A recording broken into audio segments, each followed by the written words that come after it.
Move on now to community corrections, and I understand that we won't get to see Malcolm today. We're going to have Jenna Morrison do that presentation. Is that correct? That is correct. Okay, there you go. You're on. Thank All right. you very much. Let me switch gears.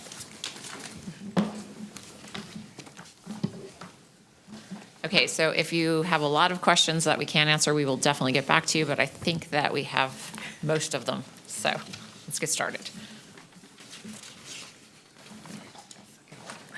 Okay, so community corrections, during this last fiscal year, we're able to continue the CSAP program in a limited capacity, but we're still able to graduate 27 adults. They've had, obviously, reductions because of COVID, because they are a residential program. They have, up until recently, avoided outbreaks, and they are managing through the current outbreak that they're having right now. They've also provided 231 adults on supervision, transitional housing. They've provided supportive mental health stabilization housing to 68 adults on supervision. And they were awarded, continue to be awarded, the Justice Reinvestment Grant to continue their pretrial program and their expanded short-term trans leave. And that also helps with our CSAP program as well. And if you're not familiar with CSAP, that's our residential drug and alcohol treatment program in Milwaukee. As far as the results or the result measures, 40% of residential clients who have successfully completed the CSAP program will not get rearrested on a new alcohol or drug charge within 1 year of completion. The target was 40%, and the performance for 2021 was 91%. Their target continues to be 40%. By 2022, there'll be no overdose deaths among community corrections clients. Unfortunately, this past fiscal year, there were 3 overdose deaths specifically to community corrections clients. By 2023, there will be a 20% reduction in new criminal convictions of parole and probation clients within a year following the end of their supervision. There was a 0.65% increase, which that's, in my experience, that's actually quite amazing. That's less than a 1% increase. They are looking for a 10% reduction. By 2022, 80% of clients assigned to appropriate supervising officer within 48 hours. Their target was 80%, and they met that and went over by 96%. Again, their program profiles fall in line with healthy and safe communities, along with board's measure. I believe it's strategic objective number 4. Okay, thank you. Nancy's going to go through, as far as we can, the financial pieces now. Yes, thank you. So turning to 8-5, I want to point out also with community corrections that even though they are also in Fund 100, they are not entirely general fund supported. As a matter of fact, their general fund support is about 28%. The other thing of note on this slide is that there are no changes in the FTE from last year to fiscal year 22-23. Thank you. So looking at the revenue and expense pie charts, beginning fund balance is restricted fund balance. It comes from grant and aid, justice reinvestment, impacts, and other grants. The charges to fees, licenses, permits, fines, and assessments, Captain McDonald did have a statement regarding that he would like us to share with you. Pardon me, because I will need to read it. The 42% reduction is a result of the 2021 legislative session. Senate Bill 620 repealed ORS 423.570, thus eliminating the collections of supervision fees from adults on parole and probation. So that is what accounts for that $432,000 reduction in revenue. Other items within that category include community corrections contracts with the Housing Authority, WES, Vector Control, and services to other governments. Again, I apologize. You'll see a lot of the top of my head as I'm referring to notes, since I am just learning the details of the community corrections budget to present it to you today. Also, on the all other revenue resources, this used to be funds that came via a grant that Community Corrections held. This is support for transitional mental health housing. HAC now provides funding that is basically a pass-through through Community Corrections, and that is what is represented there as that revenue. Other interfund transfers, that actually I'll speak a little bit more to when we get to the summary of revenue and expense, but that actually was a miscoding, so that shouldn't be there. There is no capital outlay budgeted. On the expenditure side, as you would expect, materials and services, personal services taking 70%, that is in line with what I'm sure you're seeing for many of the presentations that you're receiving, and then the special payments category. So I'd like to turn your attention to 8-7, and I'll go over in a little bit more detail for those items that we didn't address specifically. In looking at the category for that notes 827%, again, that is HAC reimbursement. So that is their contribution to transitional mental health housing. The other items I believe we covered in terms of revenue. The other interfund transfer, so this was an issue with coding in the OpenGov system. So when it was transferred from the old BRASS system to OpenGov, it ended up in the wrong category.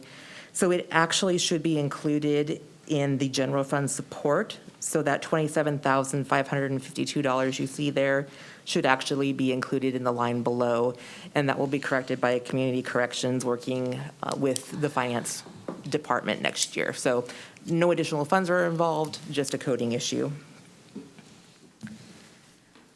On the expense side, personnel is remaining the same. The increase you see there is for COLAs and other related costs.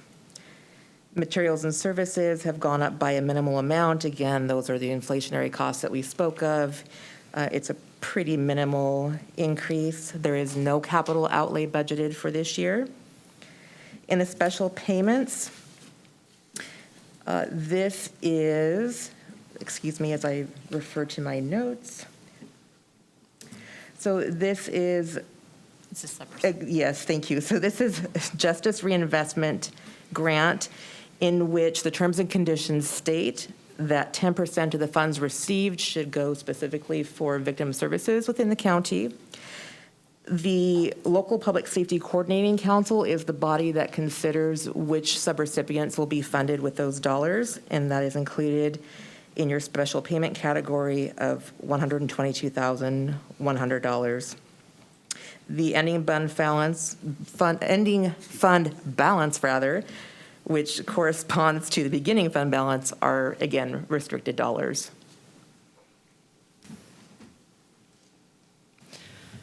So I'll finish up. So fiscal year 2021 approved budget from the governor for community corrections was flat due to the reduction in the number of adults on state-funded parole and probation. So a number of things are happening with parole and probation right now. The courts literally were not running for about a year and a half, and so therefore people were not being placed on probation in a timely manner. And also the effects of Measure 110. So decriminalizing possession of a controlled substance has had an effect on the number of people being placed on supervision. As always, community corrections is in this biennial cycle with the state, which is the majority of their funding.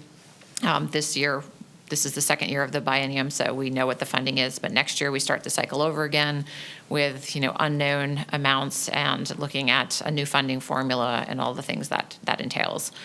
And then also just reiterating that in 2021, the legislative session, the Senate Bill 620, it repealed the ability for community corrections to get supervision fees from adults on parole and probation. And in general, on average, community corrections used to collect about $600,000. So that was a significant reduction in revenue. And that is what we have for you.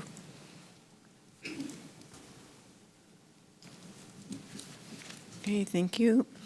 Commissioner Savas? Yeah, Nancy, on page 7, I'm looking at materials and services, and I see that historically, the actuals are right around $4 million approximately, plus or minus. And I see the amended budget was $5 million for 21-22, but the projected year end is, again, closer to the base average of $4 million. But we're budgeting this year for $5.4 million, another $1.5 million. So why the swings, or why the ask but not the expenditure?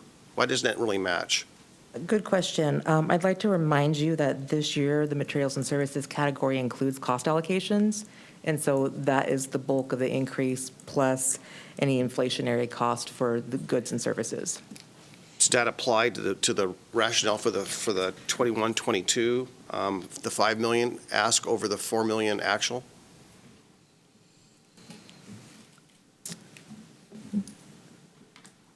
I think again, a good question, Commissioner. When we're building our budgets, we do the best that we can in determining what our materials and services needs will be.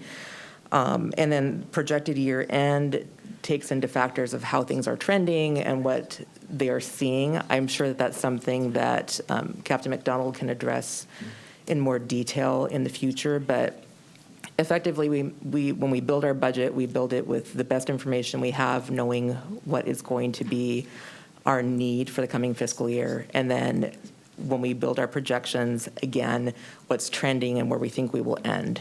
So I think that it just demonstrates also that they're being very good stewards of their funds, in that the budgeted amount doesn't really align with the projected year end, right? So they're retaining funds and.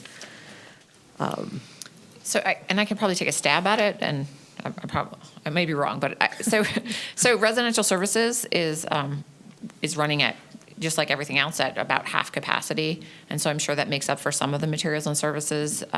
It's just the nature of the last couple of years, and so I'm sure they budgeted for the amount that they thought, or the regular amount, and because of COVID, they've had to reduce by half.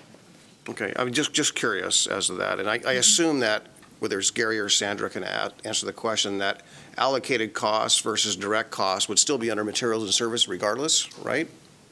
Yes, with all respect, Nancy, cost allocations have always been in materials and services. That's not new. It's always been there.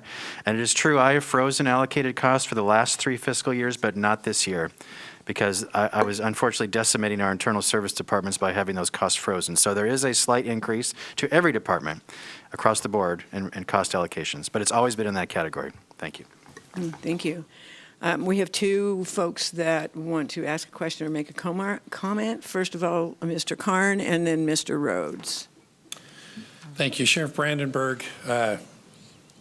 Earlier, Chair Smith identified or asked the question about inmates released, and the number of inmates getting released, is extremely high because you only have so much room at the jail. That's understandable. What kind of an impact, or is there an impact, that's taking place on your parole and probation division because of the number of inmates that are getting released? So I would, and Lee can speak to this as well, but the majority of the people that are getting released are people that are not on parole and probation. They're for lower level crimes, usually misdemeanors, and if they're person misdemeanors, we supervise them. If they're non-person misdemeanors, we do not. Okay. Thank you. Mr. Rhodes? My question is about the FTE. So in the 1920 fiscal year, I had 106, went down to 98, and now 96 this year, whereas most departments are increasing in FTE. Help me understand why the trend. Is this going to continue, or have we kind of plateaued? What can we anticipate and change in the future for FTE? Yeah, so that's a good question. So the majority of the funding for community corrections is based on felony offenders. Over the last, over the last few years, felony offenders have reduced because for example, PCS is no longer a felony offense. So the state has provided less funding, so we have less people on supervision, so less parole and probation officers needed. per se. Do you think that's kind of plateaued now? Until they make a new law and make less felonies? For now, we're fine. Yeah, so I don't know the answer to that. I'm hoping it's plateaued. That's my hope. But what we're hoping this year is to see kind of once the courts get back in session and are placing people, for the other crimes that they're committing back on supervision, to see where that number kind of falls in. But I'm hoping that we've plateaued, but I don't know the answer to that. Thank you. I see no other cue cards up. We thank you very, very much for the presentation, for both of the presentations, and for the hard work that you do. I've always personally felt that the number one reason for counties or cities to exist is for safety for their residents. So we know that we've got a really good team in Clackamas County, so thank you for that. So appreciate it very much. Thank you. And members of the committee, with that, I see no other outstanding business at the moment. We will adjourn for lunch.